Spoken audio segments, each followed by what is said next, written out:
Welcome to my ASMR video.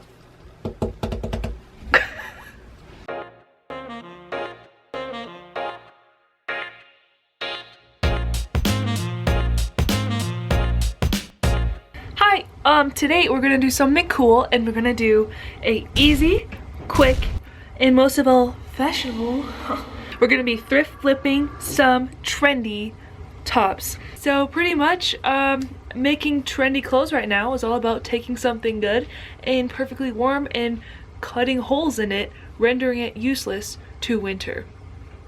We're gonna do that today so that you don't have to buy these clothes. You can distort ones you already have. Woo! Come do it with me! That was a weird jump. Did you see that? I was like... I don't even know how I did that. Okay. Trendy clothes, cutting holes. Trendy clothes, cutting holes. If you want to be trendy, cut some holes. Cut some holes. Ladies.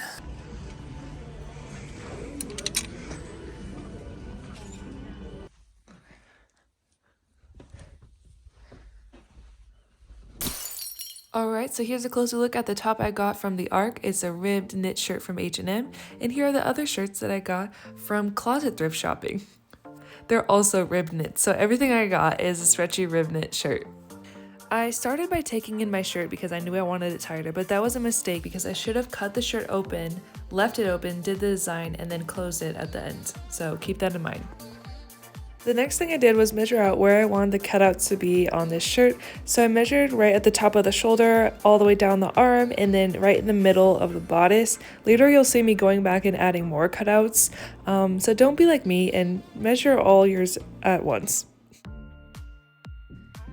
Alright, then the next step is to cut those lines. I cut them all the way to the top and I left the top of my shirt because it had this nice little edge on it and I didn't want to cut through that because it was also quite bulky. So instead I just cut into the shirt just a little bit so I'd have room to flip the corners in and do a hem. Okay, so this is the front. Yeah, it's not looking bad. Well, it's looking kind of bad because it just hacked it up. But now it's time to do the sleeves. Okay, I know this is so bad, but like, I know I'm not the only one who does this, okay?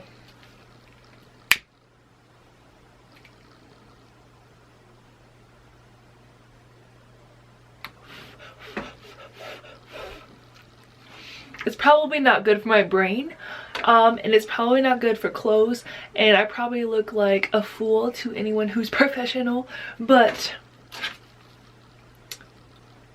that's all I gotta say.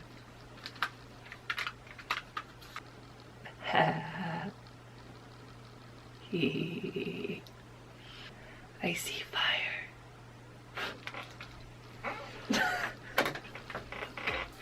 Okay. So all I'm really doing here is just giving all the edges one fold hem. Knit doesn't fray too much, so that's pretty good. Alright, I finished just slashing it up.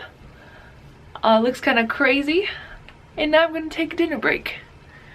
I got really tired all of a sudden. What had happened was my dinner break turned into an overnight event.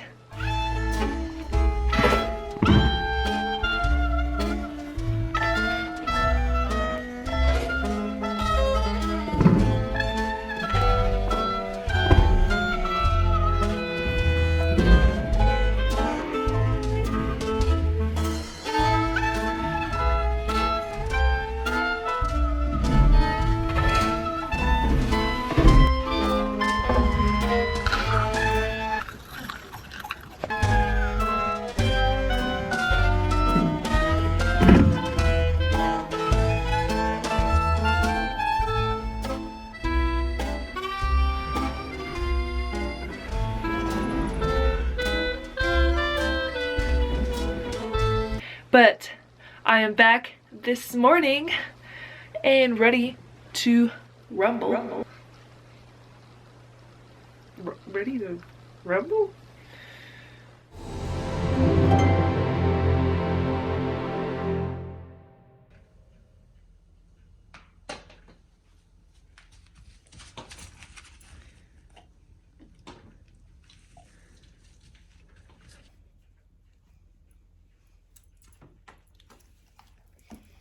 You hungry? Dinner is served.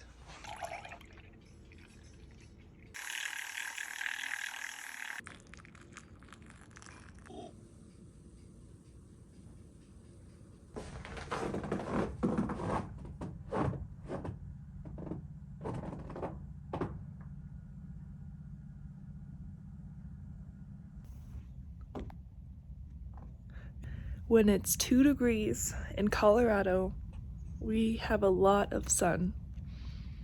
So it's really nice, actually. It makes me realize how lucky I am to live here. Can you see that?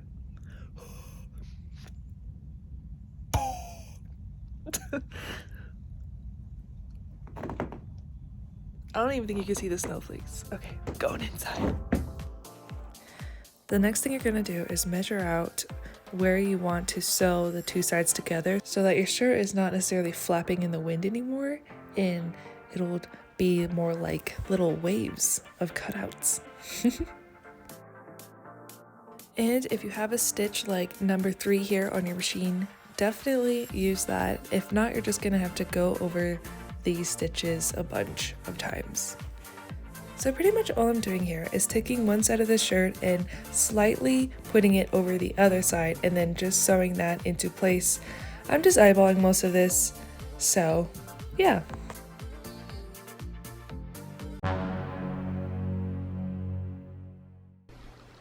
Alright, due to a lack of foresight, I'm going to have to cut open this seam, which is the inside of the arm. So just cut open the sides of your shirt, then do this design, sew it, and then close it back up when you're done.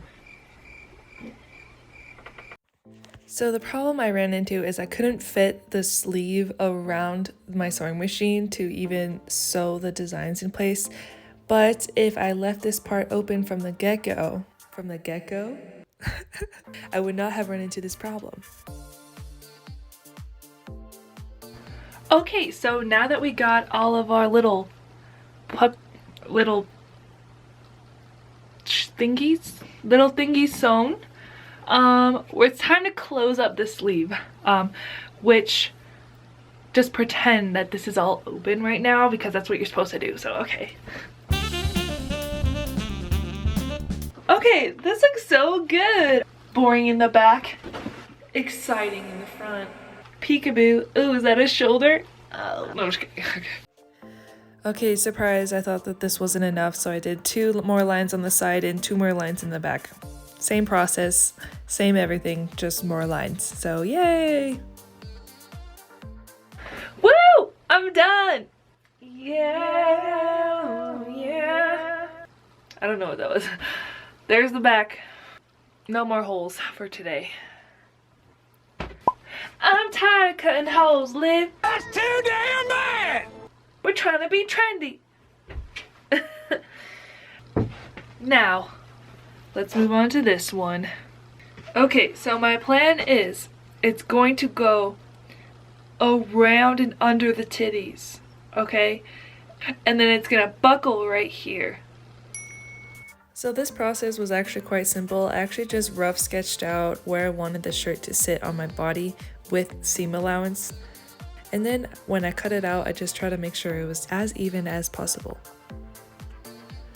My original plan was to make the back longer down my body and then the front kind of come up toward the width of the buckle right in the middle. But you'll see what happens.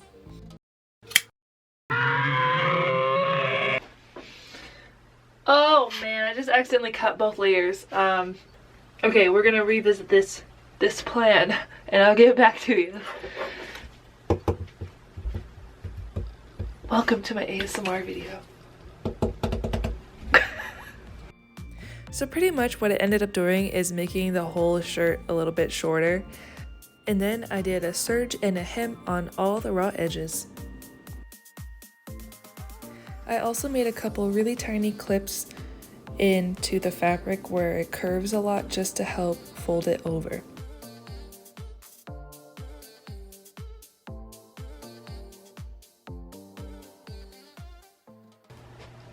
Not bad. Okay, what I'm gonna do is feed this through the buckle and then mark it on my body to see where to sew it. Okay, so I'm gonna adjust this like this and go ahead and sew it in place.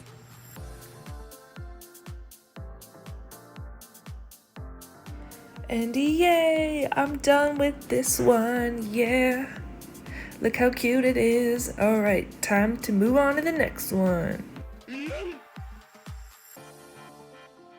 So for this shirt, I wanted it to be more abstract and I had to use a lot of brain power and draw down my design. People. Man. And this is what I came up with. It makes sense in my brain, but to you it probably looks like, I don't know, lettuce or something. Honestly, this shirt was almost entirely experimental and I still can't tell how I like it. But anyways, I tried to draw out the designs as best I could with my chalk.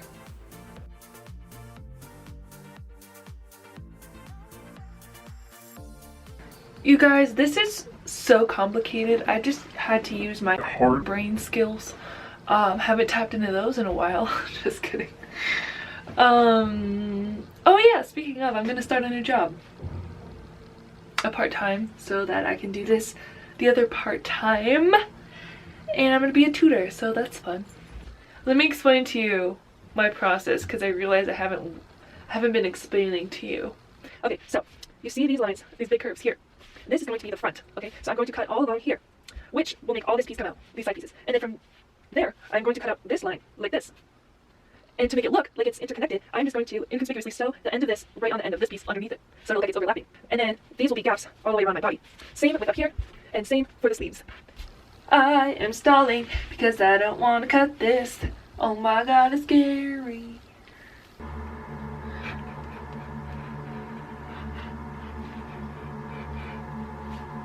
What have I done? Just kidding. Okay, now I have to mark where this is going to be sewn into.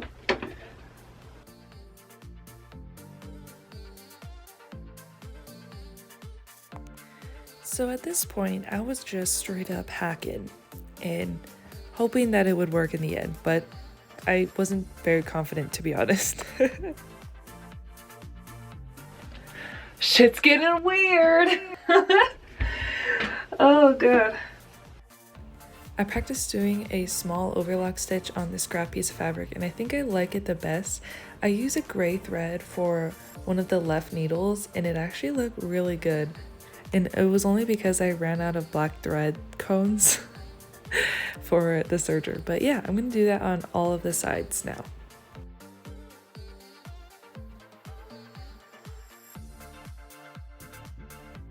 Okay, so I finished all the edges of all these random pieces, and now what I'm gonna do is just sew the side pieces to the middle, and I'm gonna try to do it inconspicuously.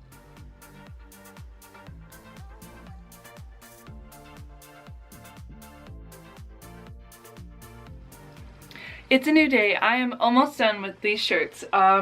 And you know, when I was making the black one, there was a point where I really noticed a design flaw. You see how these are just like floating on your arm? This part just kind of looks a little bit weird to me. I mean, it doesn't look that weird because, you know, this shirt looks weird. But I'm just going to put little pieces right here and then right here. And I think that would look better. So what I did was try to sew some elastic between those pieces, and we had mixed results. Okay, so the problem is that these, they don't look right, they're too loose, but it's because there's not really like tension going this way on the knit garment. Okay, I just had this idea where I could cut a little bit of scrap fabric, okay, and sew it to the top and bottom on the side. And that way, if I want to like stretch it up and down, it'll give just a slight bit of stretch and like hopefully it'll work out. So I ended up leaving the elastic pieces on the sleeves and just replaced the elastic on the bodice with this scrap fabric, which I think looked a little bit better. but yeah, I don't know. Okay, well, that took a lot longer than expected. I haven't even tried it on yet. I just know that I'm gonna be done after this. And if it doesn't look good by then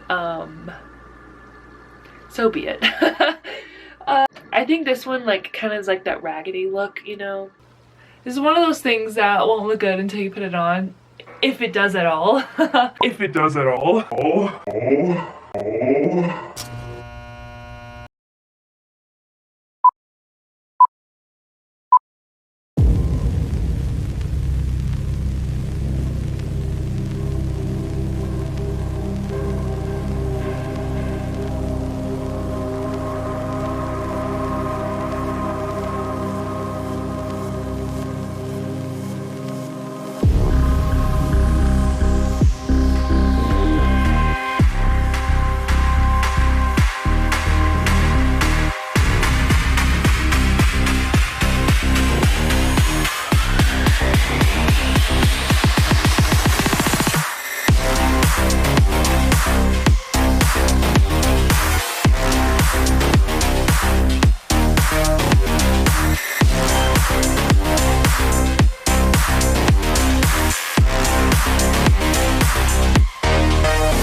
Hey, come here.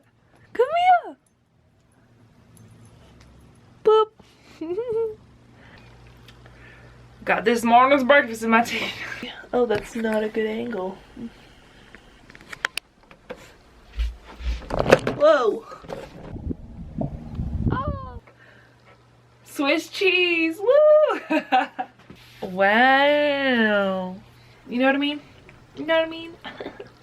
This shit's hard to put on.